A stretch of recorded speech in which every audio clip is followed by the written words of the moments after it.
গল্পের শুরুতে আমরা সিওক নামের এক ডাক্তারের সাথে পরিচিত হই। অসম্ভব মেধাবী ঠান্ডা মাথার এই মেয়েটি দিনের বেলায় গরিব আর বয়স্ক মানুষদের বিনা পয়সায় চিকিৎসা করত, আর রাতের বেলায় সে হয়ে উঠত এক খনি। কিন্তু গল্প এখানেই শেষ নয়। সিওক কিভাবে তার এই দ্বৈত চরিত্র নিয়ে বেঁচে থাকে আর তার জীবনে ঘটে যাওয়া একের পর এক টুইস্ট আপনাকে চমকে দেবে। তাহলে চলুন গল্পটি শুরু করা যাক। একসময় সিওক ছিল ইউনিভার্সিটির টপার। তার মা বাবা ছিল না, তবুও পড়াশোনায় ছিল তার প্রবল আগ্রহ। অনেক ঋণ নিয়ে সে তার পড়াশোনা চালিয়ে যায়, শুধুমাত্র মেডিকেলে পড়ার জন্য। তার শেখার আগ্রহ ছিল সীমাহীন। বিশেষ করে মানুষের মস্তিষ্ক নিয়ে পড়াশোনা করতে সে সবচেয়ে বেশি ভালোবাসত। তার জীবনের একটাই লক্ষ্য, কোরিয়ার সেরা ব্রেন টিউমার সার্জন প্রফেসর ডোকির সাথে কাজ করা। এই স্বপ্ন পূরণ করার জন্য সে ভীষণ পরিশ্রম করে এবং তার স্বপ্নের সেই মেডিকেল কলেজে ভর্তি হয়। আর কয়েকদিনের মধ্যেই সিওক তার যোগ্যতাও প্রমাণ করে দেয়। মানে পর্যাপ্ত সুযোগ পেলে ভবিষ্যতে সে একজন অসাধারণ ব্রেন সার্জন হয়ে উঠতে পারে। এর কিছুদিন পর এই প্রথমবার সিওকের সাথে প্রফেসর ডোকির দেখা হয়। আর প্রথম দেখাতেই সিওক প্রফেসর ডোকির মন জয় করে নেয়। তাই সিওক তাকে অনুরোধ করে প্রফেসর ডোকি যেন তাকে তার নিজ তত্ত্বাবধানে রেখে সবকিছু শেখান। এই মুহূর্তটার জন্যই সিওক সারা জীবন পরিশ্রম করেছে। সিওকের নিষ্ঠা আর পরিশ্রম দেখে প্রফেসর ডোকিও তাকে নিজের সাথে রাখেন। এরপর থেকেই যখনই কোনো ব্রেন সার্জারি হতো, প্রফেসর ডোকি সিওকে সবার সামনে রাখতেন, যেন সে সম্পূর্ণ মনোযোগ দিয়ে অপারেশনের প্রতিটি ধাপ বুঝতে পারে। প্রফেসর ডোকিও চাইতেন সিওক যেন সত্যি একজন বড় সার্জন হয়ে ওঠে। তিনি ছোট থেকে শুরু করে গুরুত্বপূর্ণ সব বিষয়ই সিওককে শেখাতে শুরু করেন। আর সিওকও তার শেখানো প্রতিটি কথাই সঠিকভাবে অনুসরণ করত। এভাবেই দেখতে দেখতে 1 বছর কেটে যায়। এখন সিওক এতটাই দক্ষ যে প্রফেসর ছাড়াও সে ব্রেন সার্জারি নিজেই করতে পারে। আর এভাবেই সে হয়ে ওঠে প্রফেসর ডোকির সবচেয়ে মেধাবী ছাত্রী। কিন্তু ঠিক তখনই এমন এক ঘটনা ঘটে যা সিওকের জীবন ধ্বংস করে দেয়। ইউনিভার্সিটি সাধারণত সবচেয়ে মেধাবীদের স্কলারশিপ দেয়, যেন তারা বিদেশে পড়াশোনা করে নিজেদের দক্ষতা আরও বাড়াতে পারে। ইউনিভার্সিটিতে সবাই একেবারে নিশ্চিত এবারের স্কলারশিপ সিওকি পাবে, কারণ সে ছিল পুরো ইউনিভার্সিটির টপ স্টুডেন্ট। কিন্তু যখন স্কলারশিপের লিস্ট প্রকাশিত হয়, সেখানে দেখা যায় লিস্টে সিওকের নাম নেই, রয়েছে অন্য এক ছাত্রীর নাম। এসব দেখে সিওকের ভীষণ কষ্ট হয়। রাগে দুঃখে সে সরাসরি প্রফেসর ডোকির অফিসে যায়। সেখানে গিয়ে সে দেখে যে ছাত্রীটি স্কলারশিপ পেয়েছে তার মা প্রফেসর ডকির অফিসে বসে আছে। তাকে দেখে সিওকের মনে হয় এই মহিলা নিশ্চয়ই টাকা দিয়ে স্কলারশিপটি কিনে নিয়েছে। রাগে ক্ষোভে সে ওই মহিলার উপর চিৎকার করতে শুরু করে। যদিও সে খেয়াল করে ওই মহিলা তখনও অবিচল, তবুও রাগের মাথায় সে তাকে অনেক অপমানজনক কথা বলে। আর এই কারণেই প্রফেসর ডোকি সবার সামনেই তাকে জোরে একটি চড় মারেন এবং সিওকের সেদিনের সমস্ত অ্যাপয়েন্টমেন্ট তিনি সাসপেন্ড করে দেন। মানে আজ সে আর কোনো রোগীর সার্জারি করতে পারবে না। কিন্তু ঠিক তখনই একটা ভয়ঙ্কর কার অ্যাক্সিডেন্টের ইমার্জেন্সি কেস আসে, যার সার্জারি করা অত্যন্ত জরুরি ছিল। সিওক কোনো কিছু না ভেবেই তার দায়িত্ব পালনের জন্য অপারেশন থিয়েটারে ঢুকে পড়ে। সে ওই রোগীর ব্রেন সার্জারি করছিল। ঠিক তখনই প্রফেসর ডোকি সেখানে চলে আসেন এবং সিওককে অপারেশন থিয়েটার ছেড়ে বাইরে চলে যাওয়ার আদেশ দেন। কিন্তু সিওক তাকে শান্তভাবে বোঝানোর অনেক চেষ্টা করে। রোগীর অবস্থা ভীষণ গুরুতর। সে ড্যামেজ হয়ে যাওয়া সেলগুলো খুঁজে পেয়েছে এবং সে নিরাপদে এই অপারেশন শেষ করতে পারবে। কিন্তু প্রফেসর ডোকি তার কোনো কথাই শোনেন না এবং তাকে অপারেশন থিয়েটার থেকে বের করে দেন। এই ঘটনায় সিওক বেশ রেগে যায়। সে একটি আইভি টিউব নিয়ে প্রফেসরের পেছনে যায় এবং তার গলা চেপে ধরার চেষ্টা করে। ঠিক তখনই তার সহকর্মীরা এসে সিওককে আটকায় এবং প্রফেসর ডোকিকে তার হাত থেকে রক্ষা করে। সিওকের এই আচরণে প্রফেসর ডোকি ভীষণ ক্ষিপ্ত হয়ে ওঠেন। তিনি সবার সামনে সিওককে আবারও জোরে একটি চড় মারেন। সিওক মাটিতে পড়ে যায় আর প্রফেসর ডোকি এবার সিওকের মেডিকেল লাইসেন্সই বাতিল করে দেন। এই কথা শুনে সিওক কান্নায় ভেঙে পড়ে। সে খুব ভালো করেই বুঝতে পারছিল লাইসেন্স বাতিল মানে সে আর কখনোই অপারেশন থিয়েটারে ঢুকতে পারবে না। মানে তার পুরো ক্যারিয়ার শেষ। বাইরে যখন বৃষ্টি ঝরছিল, হঠাৎ সিওক ইউনিভার্সিটির বাইরে বেরিয়ে বৃষ্টির মধ্যে হাঁটু গেড়ে বসে পড়ে। সে প্রফেসরের কাছে তার ভুলের জন্য ক্ষমা প্রার্থনা করে, কিন্তু প্রফেসর ডোকি তার কোনো কথা না শুনেই সেখান থেকে চলে যান। এক মুহূর্তেই যেন কোরিয়ার বেস্ট মেডিকেল কলেজের বেস্ট স্টুডেন্ট এক সাধারণ মেয়েতে পরিণত হয়। তার সাজানো জীবন সম্পূর্ণ ধ্বংস হয়ে যায়। তবুও সিওক হাল ছাড়ে না। সে সিদ্ধান্ত নেয় যাই হোক সে থামবে না। আর সেখান থেকে সে হয়ে ওঠে একজন আন্ডারগ্রাউন্ড টিউমার সার্জারি স্পেশালিস্ট। শুরু করে অবৈধ বা ইলিগাল সার্জারি। সিওক এখন এমন সব মানুষের সার্জারি করতে শুরু করে যারা সাধারণত হাসপাতালে চিকিৎসা নিতে পারে না, যেমন আন্ডারওয়ার্ল্ডের ডন বা বড় বড় অপরাধী, কারণ তারা ধরা পড়ার ভয়ে হাসপাতালে যাওয়ার সাহস পায় না। এদিকে সিওকের কাছে কোনো মেডিকেল লাইসেন্স ছিল না, তবুও সে তার কাজে এতটাই দক্ষ ছিল যে এখন পর্যন্ত তার একটা সার্জারিও বিফল হয়নি। এরপরে আমরা একজন গ্যাংস্টারকে দেখি। কিছুক্ষণ আগে সিওক তার অপারেশন করে জীবন বাঁচিয়েছে। ঠিক তখনই সেখানে একজন নার্সকে দেখানো হয়, যাকে ওই গ্যাংস্টারের লোকেরা জোর করে ধরে এনেছিল। এই নার্সটিও সেই একই ইউনিভার্সিটির যেখানে সিওক একসময় প্র্যাকটিস করত। এরপর দেখা যায় সেই নার্স চুপি চুপি গ্যাংস্টার রোগীর স্যালাইনে অ্যানেস্থেশিয়ার ইনজেকশন দিয়ে দিচ্ছে, কারণ নার্সটি আগে থেকেই জানতো সিওক আর প্রফেসর ডোকির মধ্যে কি হয়েছিল। আর সিওকের কোনো মেডিকেল লাইসেন্স নেই, তবুও সে অবৈধভাবে সার্জারি করছে। আসলে নার্স ইচ্ছে করেই এটা করেছিল, কারণ সে সিওককে বোঝাতে চেয়েছিল যে সে চাইলেই তার রোগীর সাথে এমন কিছু করতে পারে যাতে রোগীর মৃত্যু হয়, আর সেই মৃত্যুর দায় গিয়ে পড়বে সম্পূর্ণ সিওকের উপর। তখন সবাই জেনে যাবে যে সিওক আসলে অবৈধ সার্জারি করে আর তার বাকি জীবন জেলেই কাটাতে হবে। তখন সিওক নার্সকে জিজ্ঞেস করে, তুমি এমন করছো কেন? বেরিয়ে আসে সেই চিরচেনা সত্য। নার্সটি আসলে ভীষণ লোভী। সে সিওকের কাছে প্রতি মাসে 2 মিলিয়ন ওন দাবি করে। এর বদলে সে সিওকের সমস্ত সত্য গোপন করবে। তাই বাধ্য হয়ে সিওক তার কথায় রাজি হয়। কিন্তু নার্স জানতো না যে সে আসলে অনেক বড় ভুল করে ফেলেছে। সিওক তাকে বলে রাতের আধারে তাকে একটি পুরনো ওয়্যার হাউসে আসতে হবে, আর সেখানে সে টাকার লেনদেন হবে। কথা মতো রাতে নার্স সেই ওয়্যার হাউসে আসে, আর সেখানে টাকা ভরা ব্যাগটি দেখে সে খুশি হয়ে টাকা গুনতে শুরু করে। ঠিক তখনই পেছন থেকে সিওক এসে আইভি টিউব দিয়ে নার্সের গলা চেপে ধরে। সিওকের মুখে একটা বিকৃত হাসি ফুটে ওঠে। সেই হাসিতে কোনো ভয় নেই, বরং আছে আনন্দ। নার্স মারা যাওয়ার পর সিওক সেই টাকা একটি ডোনেশন বক্সে দিয়ে দেয়, কারণ সিওকের উদ্দেশ্য ছিল সমাজকে সাহায্য করা আর সমাজের ভেতরে থাকা নার্সের মতো আবর্জনাদের পরিষ্কার করা। এরপরই আমরা এক ছেলেকে দেখতে পাই। ইয়াং নামের এই ছেলেটি আসলে সিওকের অ্যাসিস্ট্যান্ট। নার্সের লাশটি মাটি চাপা দিতে সিওককে সাহায্য করে। আসলে ইয়াংয়ের ব্রেনেও একসময় একটি টিউমার ছিল। সিওকের চিকিৎসাতে সে ভালো হয়, কিন্তু ইয়াংয়ের কাছে সিওককে দেওয়ার মতো কোনো টাকা ছিল না। তাই সে সিদ্ধান্ত নেয় সে সিওকের সহকারী হয়ে তার সব কাজে তাকে সাহায্য করবে। যদিও ইয়াং সিওককে সবসময় বোঝানোর চেষ্টা করে মানুষ না মারতে, তবুও যতবারই সিওক কাউকে হত্যা করে ইয়াং ততবারই তাকে সাহায্য করে। এদিকে দেখা যায় সিওক ব্রেন সার্জারির পাশাপাশি একটি ফার্মেসি খুলেছে, যেখানে একটি ছোট ক্লিনিকও আছে। সেখানে বৃদ্ধ ও অসহায় মানুষদের সে ফ্রি চিকিৎসা দিত। আর এই কারণেই এলাকার সবাই সিওককে খুব পছন্দ করত, কিন্তু কেউই সিওকের আসল পরিচয় জানতো না। একদিন সিওক তার ক্লায়েন্টের সাথে দেখা করে ফেরার পথে লক্ষ্য করে এক লোক তার দিকে অদ্ভুতভাবে তাকিয়ে আছে। লোকটা আসলে একজন অপরাধী। কিছুদিন আগেই সে জেল থেকে ছাড়া পেয়েছে। ঠিক তখনই একজন পুলিশ এসে ওই লোকটার ব্যাপারে সিওককে সাবধান থাকতে বলে। কিন্তু পরদিনই সেই লোকটা তার ক্লিনিকে চলে আসে এবং তাকে নিয়ে উল্টোপাল্টা কথা বলতে শুরু করে এবং বাজেভাবে মজা করতে শুরু করে।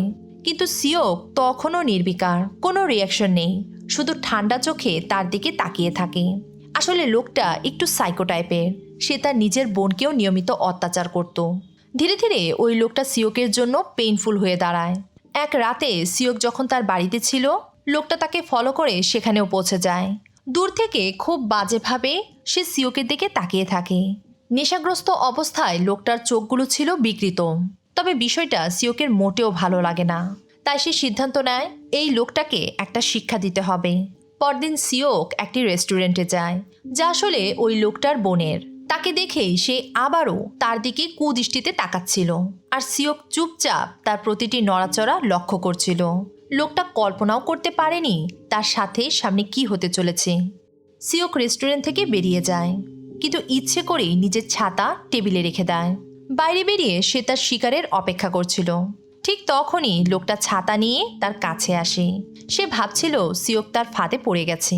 তখন সিওক তাকে নিজের বাড়িতে আমন্ত্রণ জানায়। ইনভাইটেশন পেয়ে লোকটা খুব খুশি হয়। পরদিন লোকটা সাইকেলে করে কোথাও যাচ্ছিল।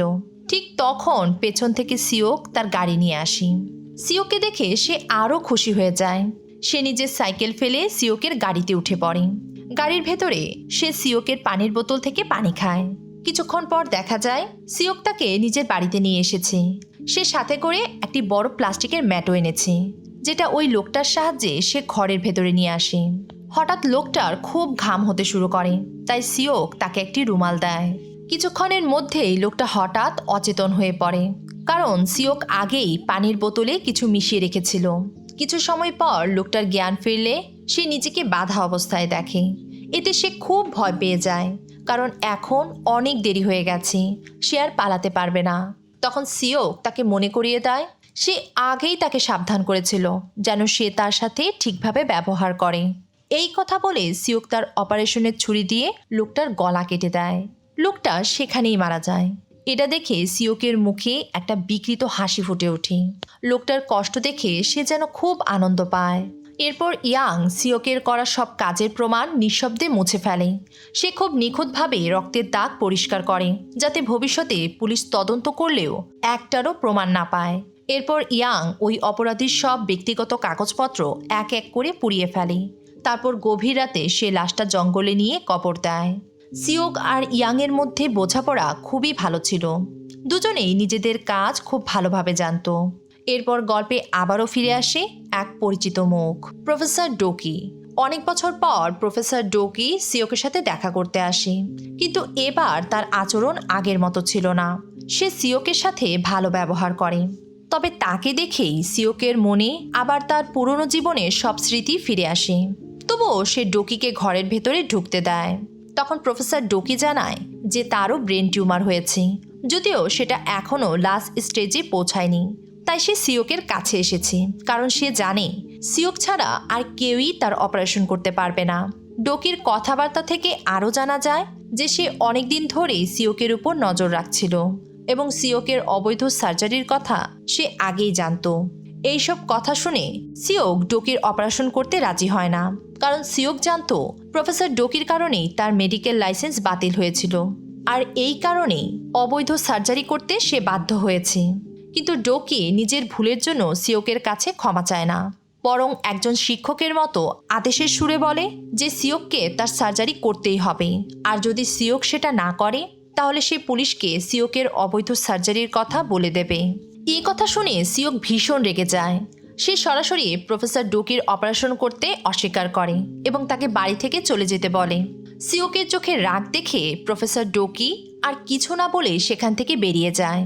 কিন্তু বাড়ির বাইরে পা রাখতেই প্রফেসর ডোকির টিউমারের অ্যাটাক শুরু হয়। সে মাথা ঘুরে পড়ে যাওয়ার মতো অবস্থায় চলে যায়। ডোকির কাছে এই রোগের ওষুধ আগে থেকেই ছিল। সে কাঁপতে কাঁপতে ওষুধ বের করতে যায়, কিন্তু হাত থেকে বোতলটা পড়ে গিয়ে দূরে গড়িয়ে যায়। তখন সে কষ্ট করে হামাগুড়ি দিয়ে ওষুধের দিকে এগোতে শুরু করে। ঠিক তখনই সেখানে সিওকো চলে আসে, কিন্তু সে ডোকিকে সাহায্য করার বদলে ওষুধের বোতলটা পা দিয়ে লাথি মেরে আরও দূরে ঠেলে দেয়। এই সময় সিওকের মনে পড়ে কিভাবে সে একদিন বৃষ্টির মধ্যে প্রফেসর ডোকির কাছে ক্ষমা চাইতে গিয়েছিল, কিন্তু প্রফেসর ডোকি তাকে একবারের জন্য সুযোগ দেয়নি। এইসব কথা মনে করে সিওক ওষুধের বোতলটা পা দিয়ে ভেঙে চূর্ণ করে ফেলে। এতে ডোকির অবস্থা আরও খারাপ হয়ে যায়। আর এই কাজগুলো করার পর সিওকের মনে এক ধরনের অদ্ভুত শান্তি আসে, যেন গত 10 বছর ধরে জমে থাকা ঘৃণা আজ সে বের করতে পেরেছে। ঠিক তখনই ইয়াং এসে সিওককে থামায়। এরপর সিওক চুপচাপ বাড়ির ভেতরে চলে যায়। এদিকে প্রফেসর ডোকির অবস্থা খুবই গুরুতর হয়ে যায়, তাই ইয়াং সাথে সাথে অ্যাম্বুলেন্স কল করে।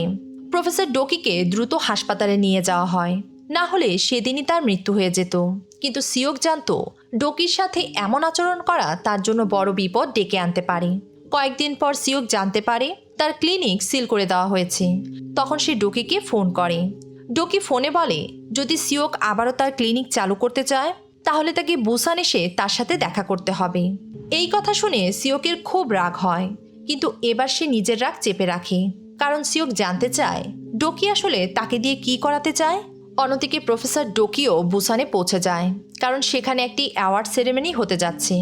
আসলে প্রফেসর ডোকি গত 9 বছর ধরে একটানা সার্জারি করে আসছে, আর তার একটা সার্জারিও ফেল হয়নি। তাই সে নিশ্চিত ছিল এবারের অ্যাওয়ার্ড সেই পাবে। এদিকে সিওকও ইয়াংয়ের সাথে বুসানে পৌঁছে যায়। ইভেন্টে প্রফেসর ডোকিকে দেখে সিওকের ভেতরে হিংসা জেগে ওঠে, কারণ আজ যদি সিওকের লাইসেন্স থাকতো তাহলে হয়তো ডোকির জায়গায় আজ সেই থাকতো। এরপর সিওক বাথরুমে যায়। সেখানে সে কিছু ডাক্তারের কথা শুনতে পায়। তাদের কথাবার্তা থেকে জানা যায় এই অ্যাওয়ার্ড সেরেমনির স্পন্সর ইচিদা ভীষণ দুশ্চিন্তায় আছে, কারণ তার ছোট ছেলেরও ব্রেন টিউমার হয়েছে। কিন্তু ছেলেটার বয়স খুব কম হওয়ায় কোনো ডাক্তারই তার অপারেশন করতে রাজি হয়নি, কারণ ডাক্তাররা জানতো সামান্য একটা ভুল তাদের পুরো ক্যারিয়ার ধ্বংস করে দিতে পারে। এই অবস্থায় ডোকি একমাত্র ডাক্তার যে ইচিদার ছেলেকে বাঁচাতে পারে, কিন্তু প্রফেসর ডোকি নিজেই অসুস্থ। এইসব কথা শুনে সিওক বুঝে যায় প্রফেসর ডোকির থেকে প্রতিশোধ নেয়ার এটাই সুযোগ। তাই সে সরাসরি ইচিদার কাছে চলে যায়। কথাবার্তার মধ্যে জানা যায় ইচিদা আগে একবার সিওকের সাথে দেখা করেছিল। তখন সিওক প্রফেসর ডোকির অধীনে ট্রেনিং করছিল। এরপর সিওক ইচিদাকে একটা বাচ্চার ব্রেন সার্জারির ভিডিও দেখায়, যেটা সে নিজেই করেছিল।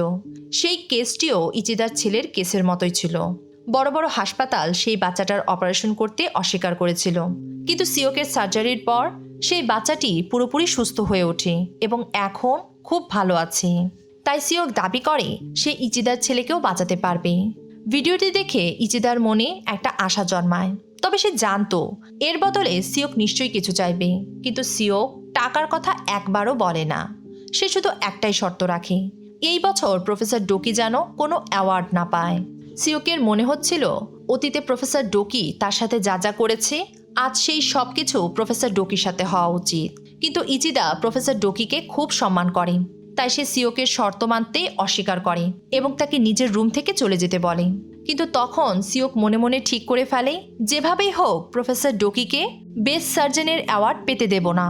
এই কারণেই পরের দিন সে আবারও ইচিদার সাথে দেখা করে এবং তাকে রাজি করানোর চেষ্টা করে।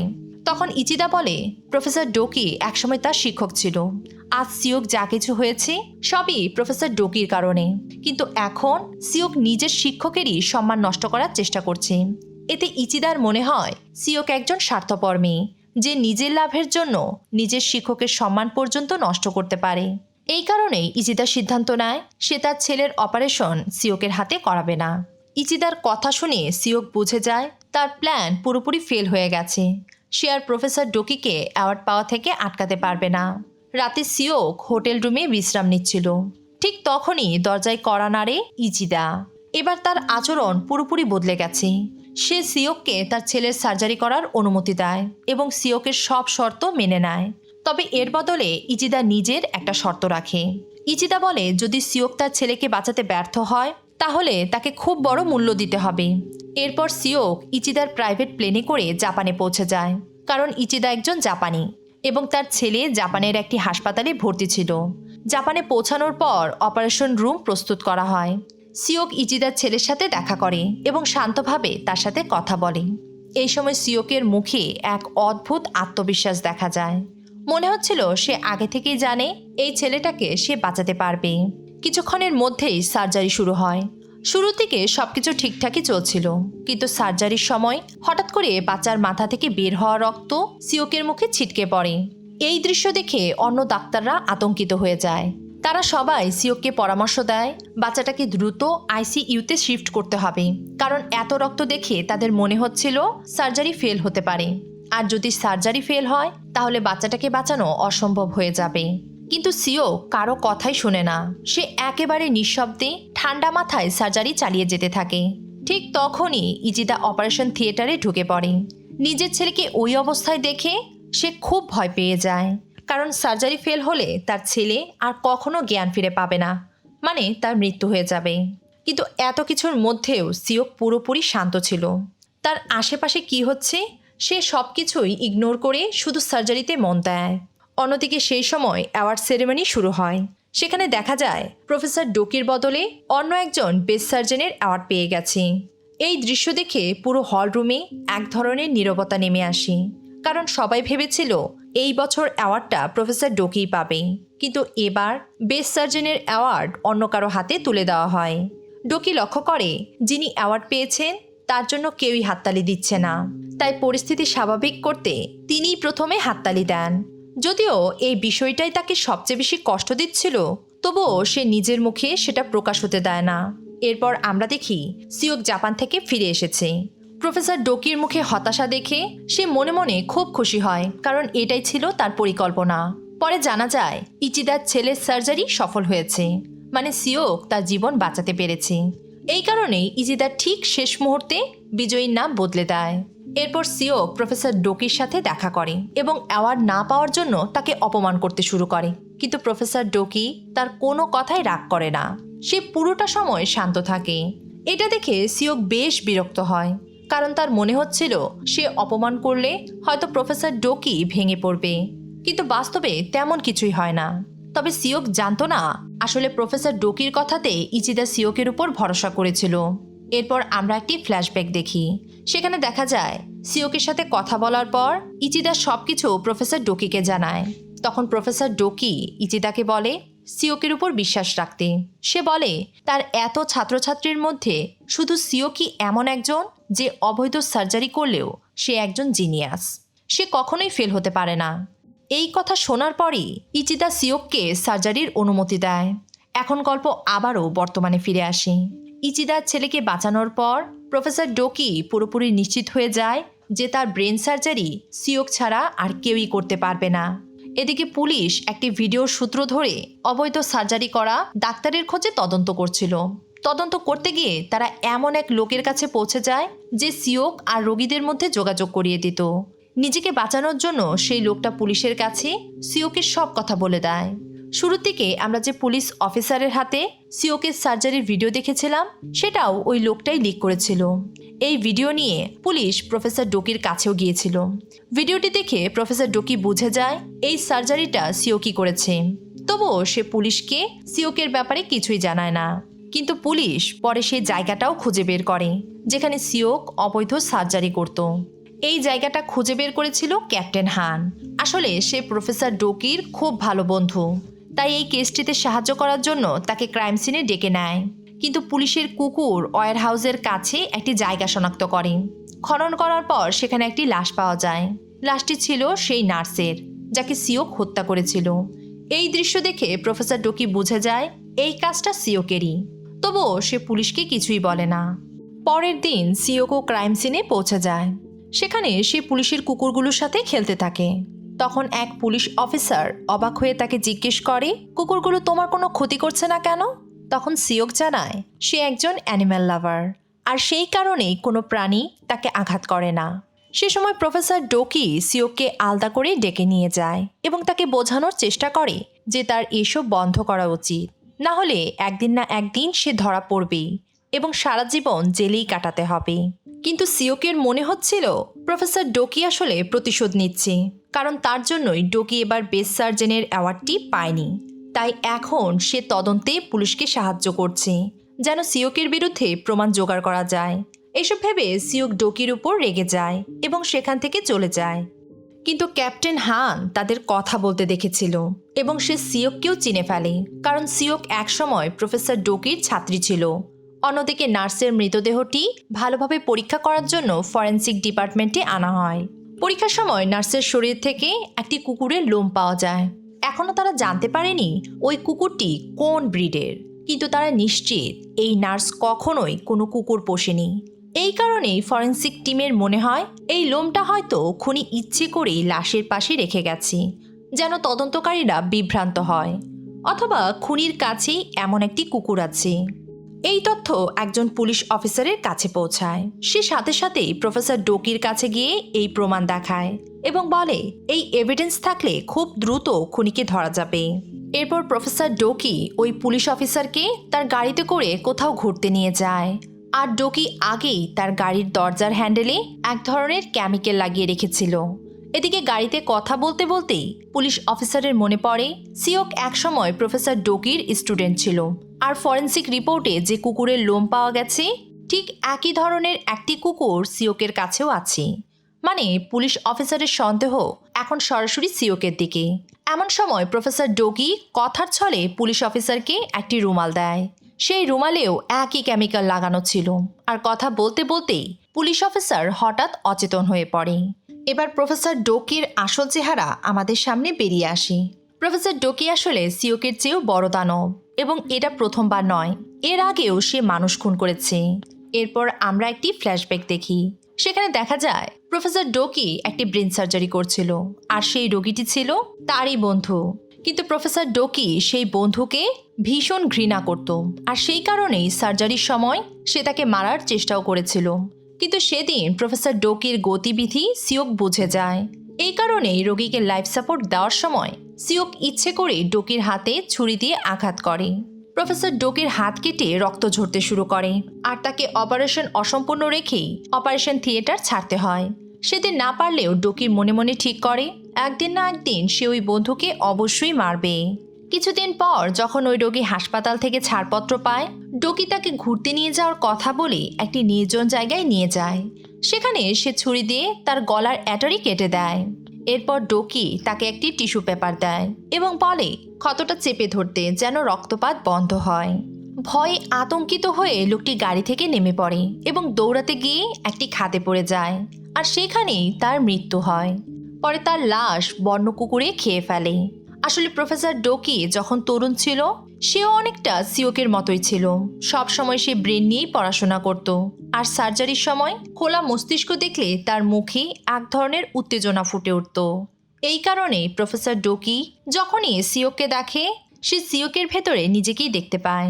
তাই সে নিজের সমস্ত স্কিলই সিওককে শিখিয়েছিল। অন্যদিকে এক পুলিশ অফিসার নিখোঁজ হওয়ার পর ক্যাপ্টেন হান তার তদন্ত শুরু করে। সবার আগে সে ওই অফিসারের কল হিস্ট্রি বের করে, এবং সেখান থেকে সে জানতে পারে নিখোঁজ হওয়ার আগে ওই অফিসার শেষ কলটি করেছিল প্রফেসর ডোকিকে। এই কারণে ক্যাপ্টেন হান ডোকির সাথে দেখা করে এবং তাকে জিজ্ঞেস করে যে রাতে পুলিশ অফিসার নিখোঁজ হয়েছিল, সে রাতে সে কি তার সাথে দেখা করেছিল। প্রফেসর ডোকি জানায় ওই রাতে তারা ফোনে কথা বলেছিল ঠিকই, কিন্তু জরুরি কাজ থাকায় সে সেদিন অফিসারের সাথে দেখা করতে পারেনি। ঠিক তখনই ক্যাপ্টেন হানের তার এক সহকর্মীর ফোন আসে। সে জানায় প্রফেসর ডোকির বাড়ির আশেপাশে সব সিসিটিভি ফুটেজ চেক করা হয়েছে এবং তার হাউসকিপারের সাথেও কথা হয়েছে, এবং সেখান থেকে জানা যায় সেই রাতে প্রফেসর ডোকি বাড়ি থেকে বেরই হয়নি। তার মানে এটা নিশ্চিত যে প্রফেসর ডোকি ওই রাতে পুলিশ অফিসারের সাথে দেখা করেনি। এরপর আবারও একটি ফ্ল্যাশব্যাক দেখা যায়। সেখানে হাউসকিপার যখন ডোকির রুমে খাবার দিতে গিয়েছিল, সে বাথরুম থেকে পানি পড়ার শব্দ শুনতে পেয়েছিল। এতে হাউসকিপার ভেবে নেয় প্রফেসর ডোকি নিশ্চয়ই বাথরুমে আছে, কিন্তু এসব কিছুই ছিল প্রফেসর ডোকির পরিকল্পনা। এরপর প্রফেসর ডোকি বাড়ির পেছনের দরজা দিয়ে বের হয় এবং একটি সিক্রেট গ্যারেজে যায়। এখানে সে তার লাক্সারি গাড়িটি লুকিয়ে রেখেছিল। ডোকি পুরো প্ল্যানটা এমনভাবে করেছিল যেন সে কোনো ঝামেলায় না পড়ে। কিন্তু প্রফেসর ডোকি কেন এসব করছে? সে কি সিওককে বাঁচাতে চাইছে নাকি অন্য কিছু? এদিকে ডোকি জানতে পারে আসলে একজন মিডলম্যান পুলিশকে সিওকের ব্যাপারে সব বলেছে। তখন সে ওই লোকটাকে খুঁজে বের করার চেষ্টা করে। প্রফেসর ডোকি এবার এক নতুন পরিকল্পনা করে। সে কোনোভাবে ওই লোকটার সাথে যোগাযোগ করে এবং তাকে তার সাথে দেখা করতে বলে। এখন তার একটাই উদ্দেশ্য, সিওকের পথ থেকে এবার ওই লোকটাকে সরিয়ে দেওয়া। প্রফেসর ডোকি কোনোভাবে ওই লোকটার সাথে যোগাযোগ করে এবং তাকে তার সাথে দেখা করতে ডাকে। যখন ওই লোকটা ডোকির সাথে দেখা করতে আসে, তখন প্রফেসর ডোকি তাকে বলে যে তার কাছে এক বড় ক্লায়েন্ট আছে যে গোপনে তার ব্রেন সার্জারি করতে চায়। তাই সেই লোকটাকে সিওককে খুঁজে বের করতে বলে, যেন সে ও সিওক মিলে একসাথে ওই ক্লায়েন্টের সার্জারি করতে পারে। এর বদলে তাকে অনেক টাকা দেওয়া হবে। এই কথা শুনে লোকটা রাজি হয়ে যায়। ঠিক তখনই লোকটার কাছে ক্যাপ্টেন হানের ফোন আসে। হান তাকে অবৈধ সার্জারিগুলোর ব্যাপারে জিজ্ঞেস করতে শুরু করে, কিন্তু টাকার লোভে এবার লোকটা পুলিশকে আর কিছুই বলে না। পরের দৃশ্যে দেখা যায় সিওকের বাড়ি আগুনে জ্বলছে। এই আগুন আসলে ডোকিই লাগিয়েছিল। সেই আগুনে সিওকের 3টি কুকুরও পুড়ে মারা যায়। ডোকি আসলে এটা ইচ্ছে করেই করেছিল, কারণ তদন্ত করতে গিয়ে যে কুকুরের লোমগুলো পাওয়া গিয়েছিল তা ছিল সিওকের কুকুরদের। প্রফেসর ডোকি জানতো তদন্তকারী দল সিওকের বাড়ি গিয়ে অবশ্যই ওই কুকুরের লোম পরীক্ষা করে দেখবে। তাই সে সমস্ত প্রমাণ নষ্ট করতে কুকুরগুলোকে মেরে ফেলে। কিন্তু সিওক তখনও জানতো না যে প্রফেসর ডোকি আসলে তাকে বাঁচানোর জন্যই এসব করছে। তাই সে প্রফেসর ডোকির উপর ভীষণ রেগে যায়, কারণ সিওক তার কুকুরগুলোকে খুব ভালোবাসতো। সে প্রফেসর ডোকিকে ফোন করে দেখা করতে বলে। সিওক যখন ডোকির সাথে দেখা করতে যায়, তখন সে নিজের গাড়ি দিয়ে প্রফেসর ডোকির গাড়িতে সজোরে ধাক্কা মারে। তাতেও তার রাগ শান্ত হয় না। সে তার গাড়িটা পেছনে নিয়ে গিয়ে আবারও একবার ডোকির গাড়িতে ধাক্কা মারার প্রস্তুতি নেয়। ঠিক তখনই ডোকি গাড়ি থেকে বেরিয়ে সিওকের গাড়ির সামনে দাঁড়িয়ে যায়। সিওকের পাশে তার অ্যাসিস্ট্যান্ট ইয়ং বসেছিল। ঘটনা দেখে ইয়াং ভয় পেয়ে সিওককে শান্ত হতে বলে, কিন্তু সিওক তার কোনো কথাই শুনে না। সে দ্রুত গাড়ি চালিয়ে ডোকির দিকে এগিয়ে যায়, কিন্তু শেষ মুহূর্তে ডোকিকে না মেরে তার পাশ দিয়েই গাড়ি চালিয়ে যায়। পরের দৃশ্যে দেখা যায় সিওক তার কুকুর হারানোর শোকে ডুবে আছে। ঠিক তখনই সেই মধ্যস্থতাকারী লোকটা এসে সিওকের সাথে দেখা করে এবং তাকে পার্টনারশিপে কাজ করার প্রস্তাব দেয়। কিন্তু সিওক তার উপর ভরসা করতে পারে না, তাই সে কাজ করতে অস্বীকার করে। তখন সিওক জানতে পারে যে জায়গা থেকে সে মেডিকেলের পড়াশোনা শেষ করার জন্য লোন নিয়েছিল সেই টাকা আসলে ওই লোকটারই ছিল, অথচ সিওক লোনের একটা কিস্তিও দেয়নি। ফলে সুদের পরিমাণ বেড়ে 100 মিলিয়ন ওন হয়ে গেছে। এখন সিওক তার কাছে ঋণী, তাই সে কাজ করবে কিনা এই সিদ্ধান্ত এখন আর তার হাতে নেই। এরপর লোকটা সিওককে এক ক্লায়েন্টের কাছে নিয়ে যায়। সেখানে গিয়ে সিওক জানতে পারে যে ডাক্তারের সাথে মিলে তাকে সার্জারি করতে হবে সে আর কেউ নয়, প্রফেসর ডোকি নিজেই। প্রফেসর ডোকিকে দেখে সিওকের খুব রাগ হয়, কিন্তু সে কিছুই করতে পারে না। সার্জারির সমস্ত প্রস্তুতি নেওয়া হয় একটি বড় ইয়টে। যতক্ষণ না সার্জারি শেষ হয় ইয়টটি সমুদ্রেই ঘুরতে থাকবে, কারণ যার গোপন সার্জারি করা হচ্ছে তিনি একজন শীর্ষস্থানীয় নেতা। এরপর আমরা দেখি সিওক ইয়টের ধারে দাঁড়িয়ে আছে, তার হাতে তার মৃত কুকুরদের ছাই। সে ওই ছাই সমুদ্রে ভাসিয়ে তার সঙ্গীদের চিরবিদায় জানাতে চায়। ঠিক তখনই সেখানে প্রফেসর ডোকি এসে উপস্থিত হয়। সিওক তাকে জিজ্ঞেস করে এত টাকা পয়সা থাকা সত্ত্বেও সে কেন এসব অবৈধ সার্জারি করছে। তখন প্রফেসর ডোকি তাকে ঠাট্টার সুরে বলে সে সিওকের মতো আবেগী নয়, সে একজন বিজ্ঞানী। বিজ্ঞানীদের কোনো আবেগ থাকে না, তাই কুকুরগুলো মারা গেছে বলে তার কোনো আফসোস নেই।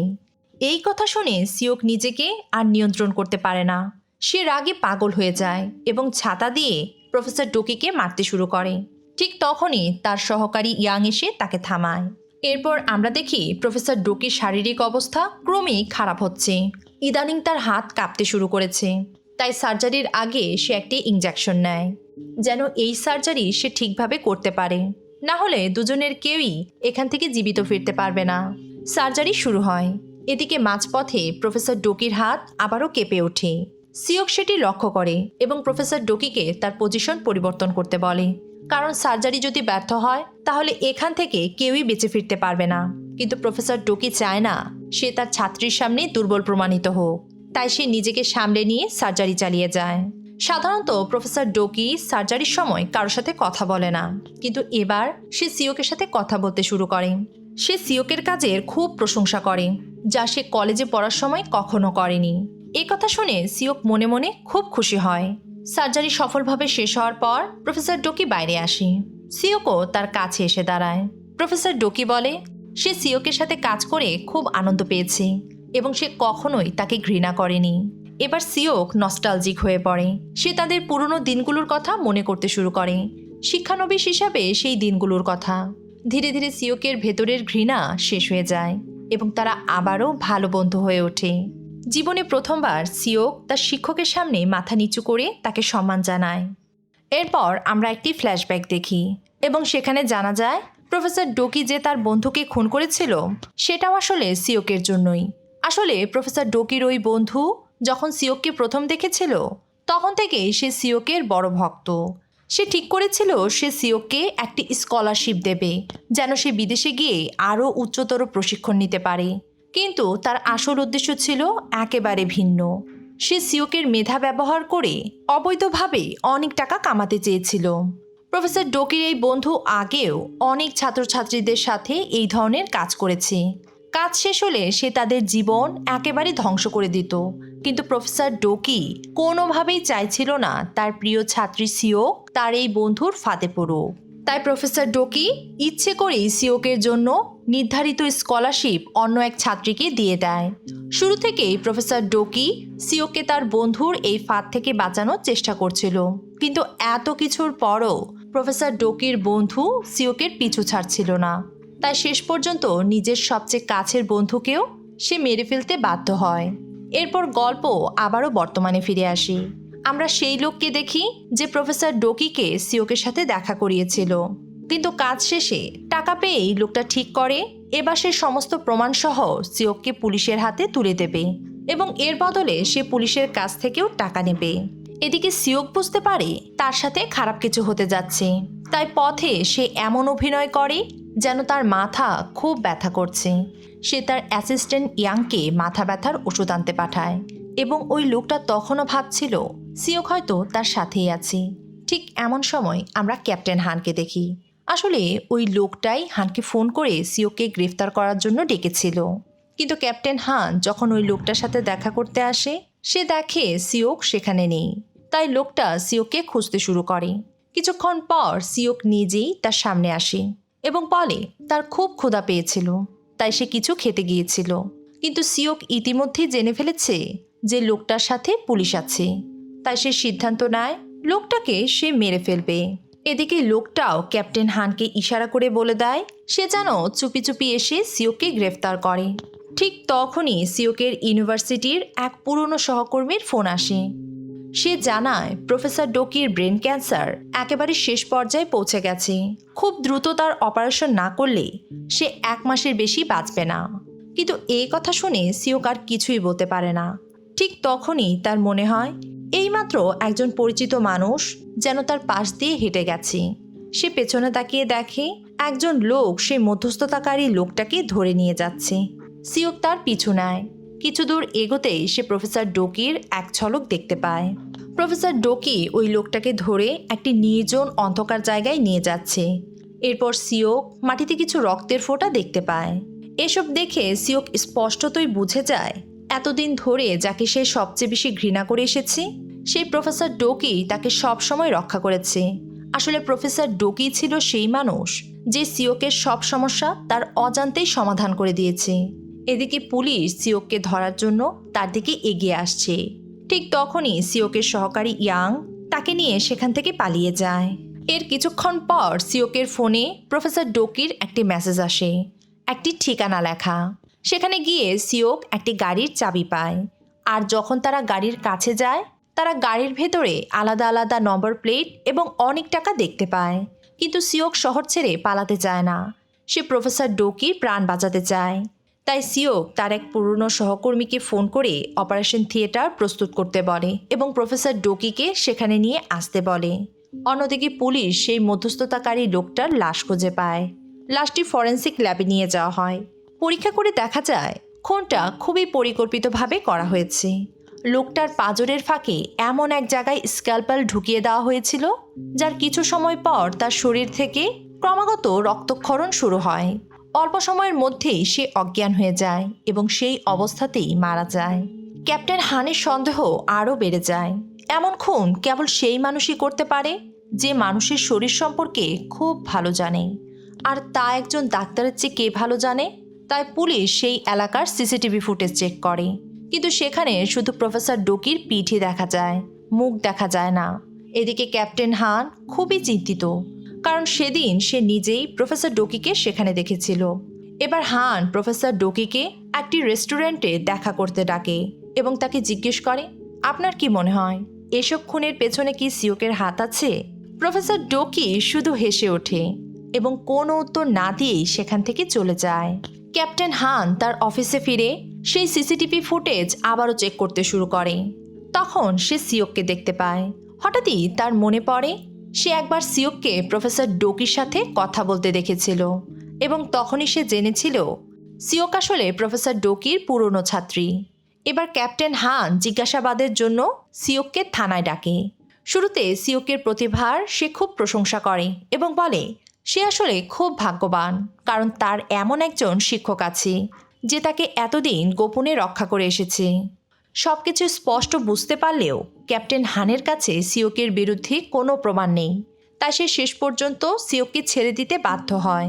প্রফেসর ডোকি এটা ভালো করেই জানতো যে ক্যাপ্টেন হান এবার সিওকের পেছনে লেগে পড়বে, তাই সে নিজেই ক্যাপ্টেন হানকে ফোন করে তার গোপন গ্যারেজে আসতে বলে। ক্যাপ্টেন হান যখন তার গ্যারেজের ভেতরে ঢোকে তখন সে সেখানে একটি বড় ফ্রিজ দেখতে পায়, যা ছিল লোহার চেইন দিয়ে বাঁধা। সেই চেইন সরিয়ে ফ্রিজের দরজা খুলতেই তার পায়ের নিচ থেকে যেন মাটি সরে যায়, কারণ সেই ফ্রিজের ভেতরেই ছিল সেই পুলিশ অফিসারের লাশ, যে কয়েকদিন ধরে নিখোঁজ ছিল। ঠিক তখনই প্রফেসর ডোকি সেখানে আসে। সে ক্যাপ্টেন হানকে জানায় এই পুলিশ অফিসারকে সে নিজেই খুন করেছে। শুধু তাই নয়, সে এটাও বলে যে নার্সকেও সেই মেরেছে। এমনকি এখন পর্যন্ত যতগুলো ইলিগাল সার্জারি হয়েছে সবই সে নিজে করেছে। প্রফেসর ডোকি বলে হাসপাতালে কাজ করে টাকা রোজগার করতে করতে সে বোর হয়ে গিয়েছিল, তাই মজা আর উত্তেজনার জন্য সে এসব অবৈধ সার্জারি করে। কথা বলতে বলতে প্রফেসর ডোকি এমন সব অপরাধও নিজের ঘাড়ে নেয় যেগুলো সে আসলে কখনো করেইনি। এ সবই সে করছে আসলে সিওককে বাঁচাতে, যেন সে শান্তিতে তার জীবন কাটাতে পারে। এরপর আমরা আরেকটি ফ্ল্যাশব্যাক দেখি। অপারেশন থিয়েটার প্রস্তুত হওয়ার পর সিওক প্রফেসর ডোকিকে ফোন করে সেখানে আসতে বলে, কিন্তু অনেকক্ষণ অপেক্ষা করার পরও প্রফেসর ডোকি সেখানে আসে না। কিছুক্ষণ পর এক ব্যক্তি এসে তাকে জানায় প্রফেসর ডোকি ঠিক 1 মাস পরে অপারেশন করাতে চায়। আসলে প্রফেসর ডোকির ইচ্ছা ছিল অপারেশনের আগেই তার শারীরিক অবস্থা যেন আরও খারাপ হয়ে যায়, যেন সিওকের সার্জারি ব্যর্থ হয়। সে চেয়েছিল সিওকের হাতেই তার মৃত্যু হোক, যেন সিওক তার জীবনে প্রথমবারের মতো ব্যর্থতার স্বাদ পায়। প্রফেসর ডোকি অনেকদিন ধরেই সিওককে লক্ষ্য করছিল। সে অতিরিক্ত আত্মবিশ্বাসী হয়ে পড়েছে। সে সবসময় বড় বড় গ্যাংস্টারদের সার্জারি করে, আর যদি একবারও তার কোনো সার্জারি ফেল করে তাহলে তারা তাকে নির্ঘাত মেরে ফেলবে। তাই সিওকের অতিরিক্ত আত্মবিশ্বাস ভাঙার জন্য অন্তত একটি ব্যর্থতা খুবই জরুরি। এদিকে সিওক পাগলের মতো প্রফেসর ডোকিকে খুঁজে বেড়াচ্ছিল, কিন্তু প্রফেসর ডোকি ইচ্ছে করেই সিওকের সাথে সব যোগাযোগ বন্ধ করে দেয় এবং একটি গোপন জায়গায় লুকিয়ে থাকে। এদিকে দেখা যায় ক্যাপ্টেন হান প্রফেসর ডোকির বিরুদ্ধে গ্রেফতারি পরোয়ানা জারি করেছে, আর অন্যদিকে প্রফেসর ডোকিকে খুঁজে না পেয়ে সিওক এক গ্যাংস্টারের কাছে যায়, যাকে সে সার্জারির মাধ্যমে মৃত্যুর হাত থেকে বাঁচিয়ে এনেছিল। সিওক তাকে সাহায্য করতে বলে। গ্যাংস্টার তার লোকেদের সাহায্যে কিছু সময়ের মধ্যেই প্রফেসর ডোকির অবস্থান জেনে যায়। তবে সিওক তাকে জানিয়ে দেয় সে নিজে প্রফেসর ডোকির কাছে যাবে না, প্রফেসর ডোকিকে ধরে তার কাছে নিয়ে আসতে হবে। এরপর আমরা দেখি সিওক ক্যাপ্টেন হানের সাথে দেখা করে এবং জিজ্ঞেস করে কেন সে প্রফেসর ডোকির বিরুদ্ধে গ্রেফতারি পরোয়ানা জারি করেছে। তখন ক্যাপ্টেন হান তাকে জানায় প্রফেসর ডোকির সাথে তার একটি ডিল হয়েছে। এরপর ফ্ল্যাশব্যাকে আমরা সেই দৃশ্য দেখি যেখানে প্রফেসর ডোকি ক্যাপ্টেন হানকে তার গোপন গ্যারেজে ডেকেছিল এবং সিওকের সব অপরাধ নিজের কাঁধে তুলে নিয়েছিল। সেখানে প্রফেসর ডোকি ক্যাপ্টেন হানকে বলেছিল সে তার সব দুর্নীতির কথাই জানে। এর আগেও সে বহুবার টাকা নিয়ে প্রমাণ বদলে দিয়েছিল, আর সে ব্রেন ক্যান্সারে আক্রান্ত, খুব শিগগিরই মারা যাবে। তাই সে চায় মৃত্যুর আগে ক্যাপ্টেন হান তার বিরুদ্ধে একটি গ্রেফতারি পরোয়ানা জারি করুক, যেন সিওক এসব থেকে সহজেই বেঁচে যায় এবং বিষয়টি যেন সম্পূর্ণ গোপন থাকে। এরপরই গল্প আবারও বর্তমানে ফিরে আসে। সব শোনার পর সিওক ক্যাপ্টেন হানকে হুমকি দেয় যদি সে প্রফেসর ডোকিকে গ্রেফতারের চেষ্টা করে তাহলে সে তার জীবন নরক বানিয়ে দেবে এবং তার সব দুর্নীতির কথা ফাঁস করে দেবে। এই কথা বলে সিওক সেখান থেকে চলে যেতে শুরু করে, কিন্তু ক্যাপ্টেন হান তার গাড়ি দিয়ে সিওকের গাড়িতে সজোরে ধাক্কা মারে। এরপর সে সিওককে গাড়ি থেকে নামিয়ে মারধর শুরু করে, এমনকি তার আঙ্গুলও ভেঙে দিতে চায়, যেন সে আর কখনো সার্জারি করতে না পারে। ঠিক তখনই সিওকের অ্যাসিস্ট্যান্ট ইয়াং গাড়ি থেকে নেমে তাদের মাঝখানে এসে দাঁড়ায়। ক্যাপ্টেন হান ইয়াংকে সরে যেতে বলে, কিন্তু ইয়াং মার খেয়েও সিওককে রক্ষা করতে থাকে। এসব দেখে সিওকের মাথা পুরোপুরি খারাপ হয়ে যায়। সে নিজের স্কালপেল বের করে এবং ইয়াংকে সরিয়ে দিয়ে সরাসরি ক্যাপ্টেন হানের গলায় আঘাত করে। ক্যাপ্টেন হান ঘটনাস্থলেই মারা যায়। এরপর সিওক সেই গ্যাংস্টারকে ফোন করে খুনের বিষয়টি জানায় এবং তার কাছে সাহায্য চায়। অন্যদিকে প্রফেসর ডোকি জানতে পারে যে সিওক আবারও একজনকে খুন করেছে। সাথে সাথেই সে ক্রাইম সিনে উপস্থিত হয়। প্রথমে সে নিজের রুমাল দিয়ে ক্যাপ্টেন হানের গাড়ির চাবিটি তোলে, যেন সেখানে তার নিজের ফিঙ্গারপ্রিন্ট না লাগে। তারপর সে জোরে চিৎকার করতে শুরু করে, যেন সে সবাইকে দেখাতে চাইছে সেই খুনটি করেছে। সিওক প্রফেসর ডোকিকে অনুরোধ করে এই সমস্যার সমাধান করতে। এই প্রথম আমরা দেখি প্রফেসর ডোকির সামনে সিওক নিজেকে দুর্বল বলে উপস্থাপন করছে। আসলে সে চায় প্রফেসর ডোকি যেন বেঁচে থাকে, আর তাই খুব শিগগিরই তার অপারেশন করানো দরকার। কিন্তু প্রফেসর ডোকি তখনও বলে সে 1 মাস পরেই অপারেশন করাবে। তখন সিওক কান্নায় ভেঙে পড়ে। সে প্রফেসর ডোকির কাছে তার প্রাণ ভিক্ষা চায়। সে বলে প্রফেসর ডোকি মারা গেলে তার জীবন শেষ হয়ে যাবে, সে আর বাঁচতে পারবে না। সে চায় একদিন সে নিজের চোখে প্রফেসর ডোকিকে টপ সার্জনের অ্যাওয়ার্ড পেতে দেখবে, এজন্যই তার বেঁচে থাকা দরকার। কিন্তু প্রফেসর ডোকি কিছুতেই রাজি হয় না, বরং সে তার নিজের লাঠি দিয়ে সিওককে মারতে শুরু করে। শেষ পর্যন্ত সিওকি প্রফেসর ডোকির কথা মেনে নেয়। প্রফেসর ডোকি শান্ত হয়, তবে যাওয়ার আগে সে ক্যাপ্টেন হানের লাশটা গাড়িতে তুলে নেয় এবং সেখান থেকে চলে যায়, আর নিজের গাড়িটা সিওকের জন্য রেখে যায়। এই দৃশ্য দেখে সিওক ভেতর থেকে একেবারেই ভেঙে পড়ে এবং কাঁদতে শুরু করে। সব অপরাধ কাঁধে নিয়ে হলেও প্রফেসর শুধু তাকেই বাঁচাতে চাইছে। এরপর গল্প সরাসরি 1 মাস পরে চলে আসে। সিওক অপারেশন থিয়েটারে দাঁড়িয়ে। আজ সে তার প্রিয় শিক্ষকের অপারেশন করতে চলেছে। এদিকে প্রফেসর ডোকির অবস্থা তখন খুবই খারাপ। প্রফেসর ডোকি সিওকের দিকে হাতটি বাড়ায়, কিন্তু সিওক তার হাত মেলাতে অস্বীকার করে। সে বলে এই অপারেশনের পর যদি সে পুরোপুরি সুস্থ হয়ে ওঠে তবেই সে তার সাথে হাত মেলাবে। এরপর আমরা 6 মাস পরের সময় দেখি সিওক আবারও আন্ডারগ্রাউন্ডে অবৈধ সার্জারি করছে। ঠিক তখনই সেখানে রহস্যময়ভাবে একজন উপস্থিত হয়। যদিও সেখানে তার মুখ দেখা যায় না, তবে সিওকের মুখের স্মিত হাসি আর সেই চিরচেনা আত্মবিশ্বাস দেখে বোঝা যায় সে হয়তো তার প্রিয় শিক্ষক প্রফেসর ডোকি। তো এই ছিল আমাদের আজকের গল্প। দেখা হবে আমাদের পরবর্তী গল্পে।